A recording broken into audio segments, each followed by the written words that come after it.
इसापूर शेत शिवारामध्ये बिबट्याच्या हल्ल्यात गोरा ठार. आपली जनावरं उघड्यावर न बांधता बंदिस्त ठिकाणी बांधण्याचं आवाहन वनविभागामार्फत करण्यात आलं.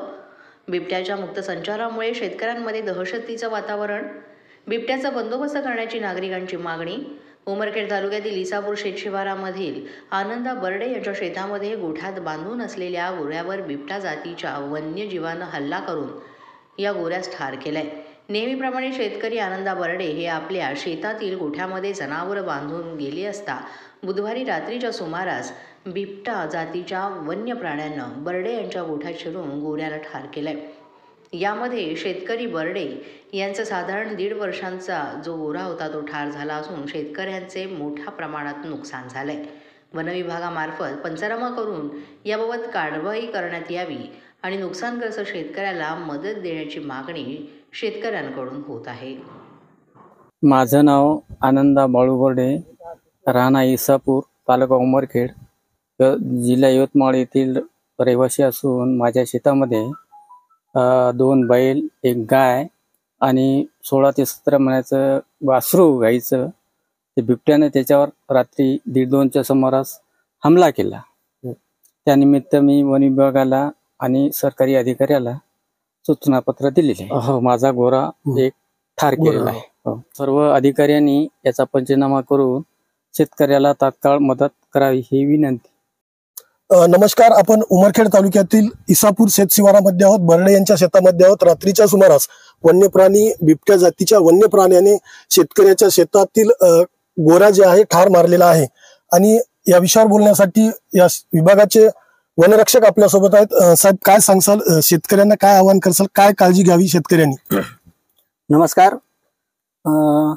माझं सरनेम व्ही.एस. घुले, वनरक्षक, महागाव वन परिक्षेत्र, फुलसांगी राऊंड आणि अमरापूर बीट. तर मला सकाळी 8 वाजता शेतकऱ्यांनी फोन करून सांगितले की आमच्या कोट्यावर सदर वन्य प्राण्याने हल्ला करून आमच्या गोऱ्याला ठार मारले आहे. तरी तुम्ही येऊन याची चौकशी करा.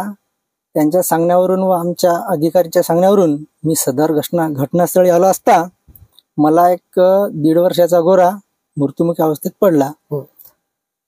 तर यावरून मी एकच संदेश देऊ इच्छितो की मोठ्या प्रमाणात या विभागात वन्य प्राण्याची दहशत आहे. हो. आणि शेतकऱ्याच्या गुरावर जे आहे त्या जनावरांनी हल्ला केला आहे. तर याच्यापासून बचाव करण्यासाठी तुम्ही काय शेतकऱ्यांना सांगता? हा, तर याच्यापासूनच मी एवढेच शेतकऱ्याला आणि गावकऱ्याला संदेश देऊ इच्छितो की सदर शेतामध्ये जागेला असताना लाईट असावी आणि एक मोबाईलवर आवाज किंवा गाण्याचा आवाज किंवा इतर काही डपडे वगैरे वाजून जागल करावी. आणि ते जर का सुविधा नसेल तर एक शेतामध्ये बंदिस्त झोपडा असावं, कोटा असावा, त्यामध्ये गोरेढोरे बंदिस्त करा. आणि ते नसेल तर उघड्यावर जनावरे न ठेवता सरळ आपल्या घरी बांधावे. आणि जर का तुम्ही उघड्या गोरेढोरे बांधशाल तर वन्यप्राणी त्याच्या वासानं तुमच्या खोपड्यावर येईल, तुम्हाला हल्ला करेल आणि यामधून मानव आणि वन्यजीव संघर्ष वाढण्याची शक्यता नाकारता येत नाही. नक्कीच. आपण पाहू शकता की आपल्यासोबत घुले साहेब होते. इसापूर आणि परिसरातील शेतकऱ्यांना त्यांनी आवाहन केलं आहे की आपली जनावरे जी आहेत ती सुरक्षित स्थळी बांधावी आणि जागल करताना पुरेपूर काळजी घ्यावी असं आवाहन त्यांनी केलेलं आहे. मराठी 9 न्यूज साठी सचिन उबाळे, उमरखेड.